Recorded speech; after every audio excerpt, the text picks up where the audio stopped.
Hello students, in this video I am going to talk about the fourth colligative property that is in the syllabus, that is osmotic pressure. I'll first talk about the phenomenon of osmosis and then I'll proceed towards the calculation of osmotic pressure. Now what is osmosis? There are few terms that you need to know before we begin with the actual process. Osmosis has a condition that it has to be done under a semi-permeable membrane. It is semi-permeable membrane. Now what is this? This is a natural or a synthetic origin layer that contains a network of submicroscopic pores. That means this particular layer can be made up of something which is naturally available or something which is totally man-made. What do these do? These allow only solvent particles to pass through them. So if you pass a solution through the semi-permeable membrane, only the solvent particles would be allowed to pass through and solute particles would not be allowed, right? And this is the reason because the solvent particles are small in size, so they would be able to pass. So since it is allowing one of the component to pass and other is restricted, that is why it is called as semi-permeable membrane. There are few examples of semi-permeable membrane, like it is there is cellulose acetate, you have cellophane, then you have pig's bladder. Now out of the three examples that I have written, the pig's bladder is of the natural origin and the other two are artificial, or we can say it is man-made. Now what do we have to do? Let me take a container. Right, I have taken a container and I have divided the container into two separate parts separated by a semi-permeable membrane. Here this is part 1, this is part 2, and it is separated by a semi-permeable membrane. Now there are some things that happen on their own. You do not require to put in effort to make that process happen. There are some things that happen on their own without doing extra effort. So what will happen, for example, let's say I have put here water and here I have taken water plus salt. Now what will happen is, the moment you will separate it by semi-permeable membrane, the solvent will start moving towards the solution. For example, what do I mean to say? I mean to say that this is my pure solvent. It will start moving towards the side where I have a solution of salt and water. Now solvent is moving to the solution side. This process is called as osmosis, right? Now when let's take another example. I will again take a container. Let's say I am taking 0.2 molar solution here and let's say I am taking 0.8 molar solution here, right? Now you can clearly interpret that this particular side is having more concentration. This is my SPM, semi-permeable membrane, and this side I have less concentration, and I am taking the solvent as water in both of them. So here it is also water, here it is also water, and I have added a solute. So the concentration is 0.2 molar here it is 0.8 molar. When I am saying it is 0.2 molar or 0.8 molar, I am talking about that there are 0.2 moles of that particular solute present in water, and here I am saying it is 0.8 moles present here in 1 liter of the particular solvent, that is water here. Now what will happen again? Now again the solution will move from this side. I'll make it like this. The solvent particles will start moving. The solvent particles will move from less to more side. From the lesser concentration side to the more concentration side. Now if I talk about it in terms of the solvent concentration, you can very well infer from here that since here the number of moles of solute were less, the concentration of solvent was more here, and here the concentration of solvent was less because here there was more of solute. So I can also say that the solvent particles are moving from their higher concentration to lower concentration. This I have written in terms of solute, and in general I can say in terms of solvent particles that they are moving from their high concentration to low concentration. Now what is osmosis? It is the movement of the solvent particles from a solution at low concentration towards a solution at higher concentration. So now the concentration of the two sides is different, right?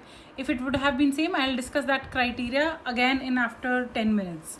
So now when the concentration is different on both the sides, the system tries to equalize it. It tries to maintain a balance. So to maintain a balance on both the sides, the solvent particle will start moving. Solute will not move because it is a semi-permeable membrane. It won't be allowed to go through the other side. So when the solvent moves from the low concentration to the high concentration, then the right hand side starts to dilute. Right, so here it was water and here it was also water. Now when this will go from here to here, now more amount of water will be here, right? So this side would be diluted. Now this process will keep on happening till both tend to have equal concentration, and once the concentration of the solution is equal on both the sides, this flow of solvent will stop. So it will only be carried on till both of them are equalized. Now if I don't do anything, then solvent will move from 0.2 to 0.8 molar, right? But if I don't want this to happen, I do not want that this solvent molecule should move from here to here or at all. They should move at all. So that is, I want the two solutions to be left on their separate sides. I want this to be here and this to be here only, and separated by SPM, but I don't want the solvent molecule to move. So what will I do? I will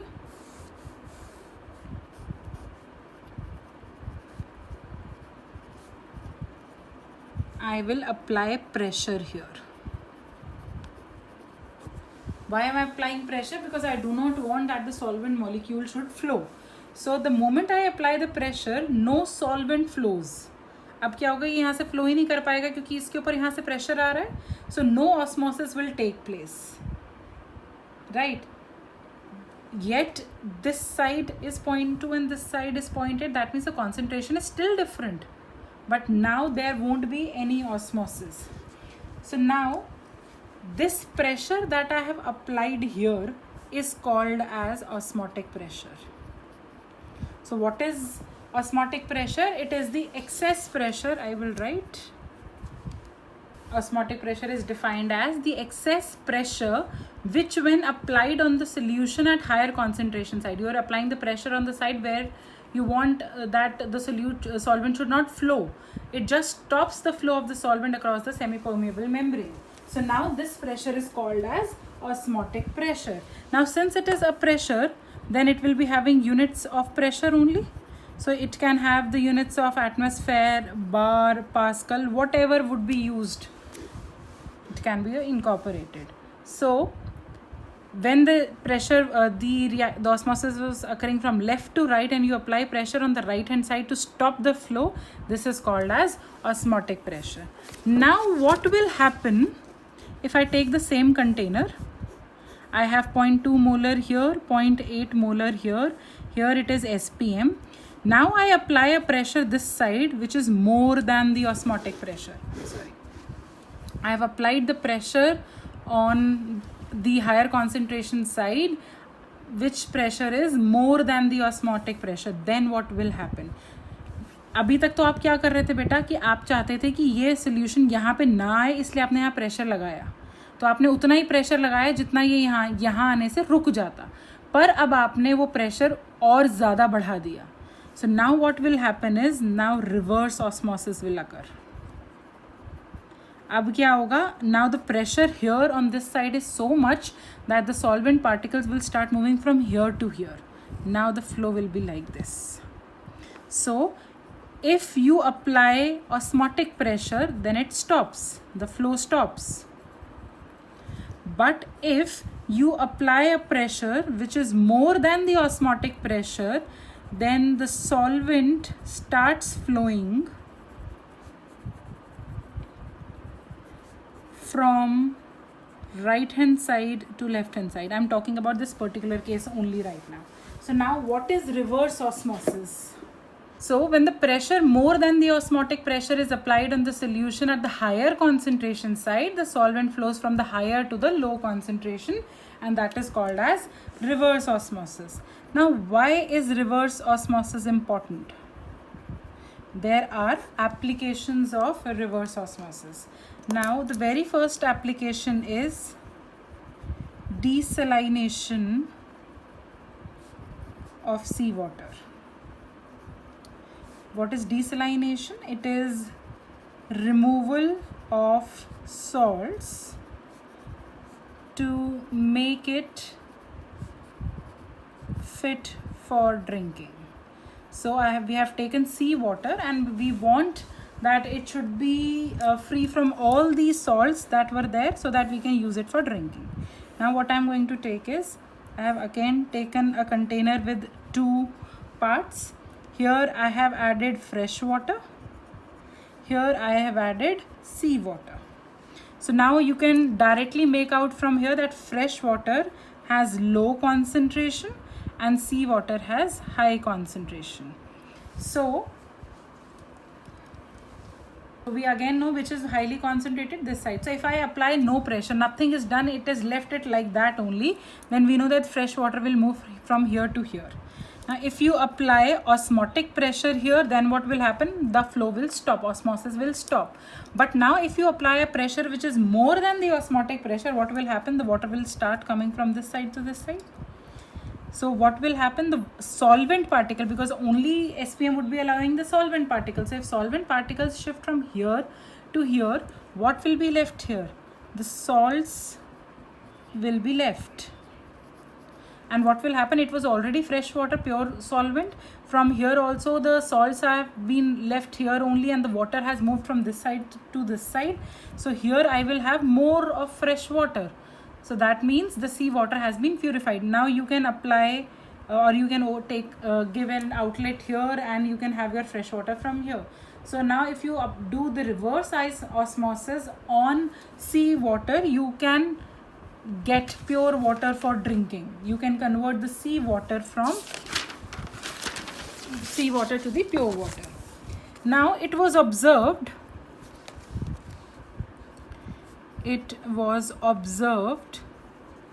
that for dilute solution, osmotic pressure is directly proportional to the concentration. And what is concentration? Concentration is moles per liter. So to remove the proportionality sign, two factors were included. This is your concentration in moles per liter. R is your gas constant, and here you will take 0.083 liter bar per Kelvin per mole. Why? Because here you will be having your volume in liters most of the time, because this was also in moles per liter. So you will be using this value, and T would be in Kelvin.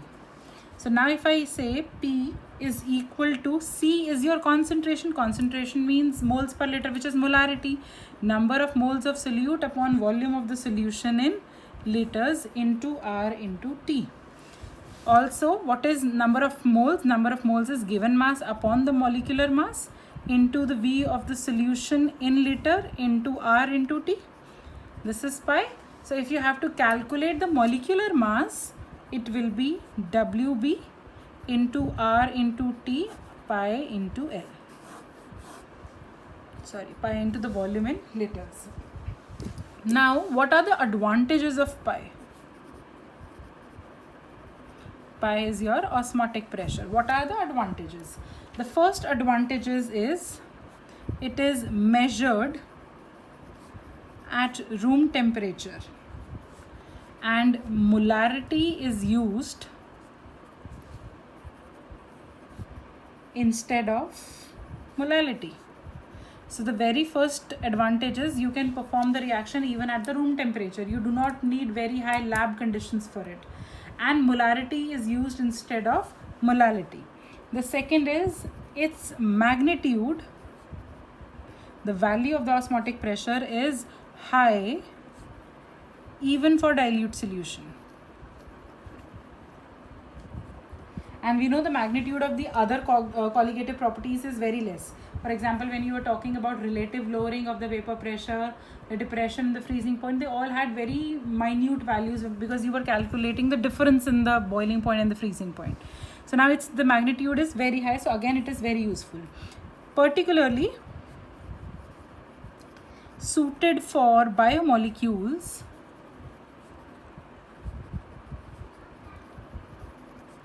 which are generally less stable at high temperature, and polymers which have low solubility at high temperature.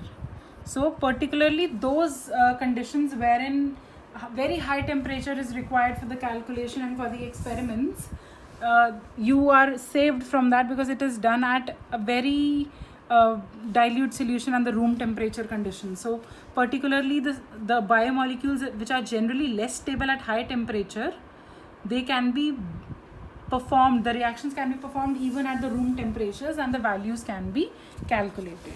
Now there are few more terms that are very important when we talk about osmosis. For example, we say isotonic solutions.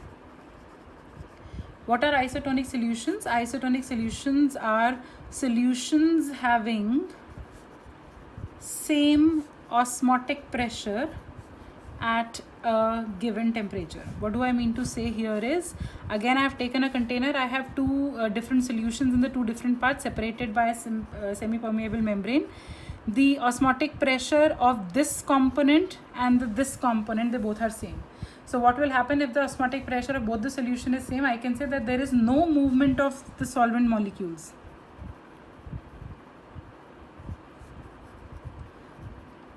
So whenever you hear the word isotonic, you should understand there is no osmosis happening because there is no movement of the solvent particles. Now there is one more thing that you need to remember is normal saline. You must have heard or experienced or seen people who are given a drip in an hospital, right? What is that drip? That is also called as a normal saline. That is 0.9% mass by volume solution of NaCl. Or if I interpret it, it means it is 0.9 grams of NaCl in 100 ml of water. You can understand how dilute this kind of a solution is. And it is safe to be given intravenously through injections. It can be directly ingested into the body, directly injected. So it is given to the patients through drip. Now I want to tell you that why this particular amount of solute solvent solution is used, and why cannot a drip be more than 0.9% or less than 0.9%, and if you use more or less than 0.9%, why is it so dangerous?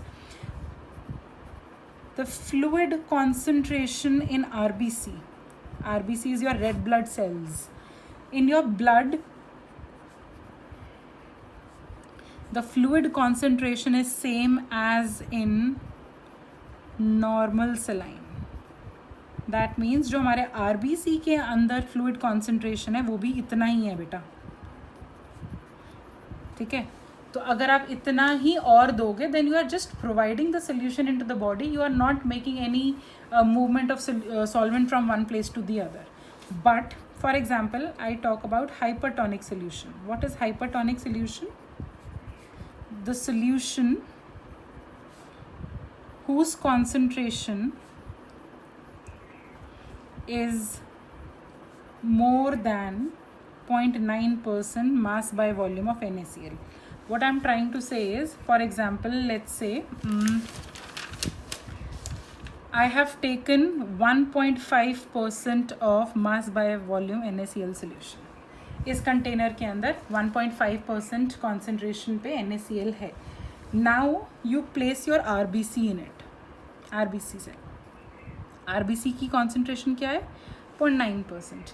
Now what will happen, you know, here the cell membrane that I'm talking about, the cell membrane of RBC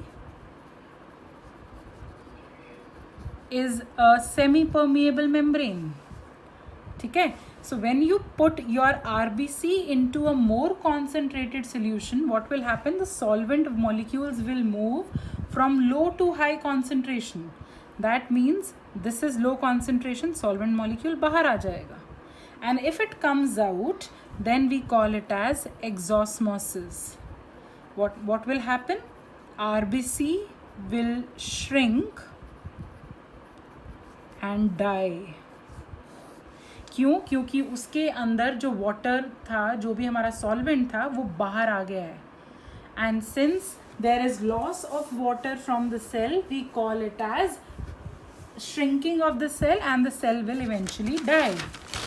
Similarly, for example, I again take a container with 0.05% mass by volume of NaCl and I add my RBC in it. RBC is 0.9% mass by volume. Now what will happen? I have placed my solution in a less concentration solution. Now what will happen? It will move from lower to the higher case. Now this is called as endosmosis. And now what will happen is RBC will swell up. So in either of the conditions, when you were putting your RBC into a hypertonic or a hypotonic solution, there was damage to the RBC. So it has to be very specific that whenever you provide a drip to a patient, it has to be exactly 0.9% mass by volume of NaCl, so that none of these two cases happen and it is safe. Now what are the other applications of osmosis?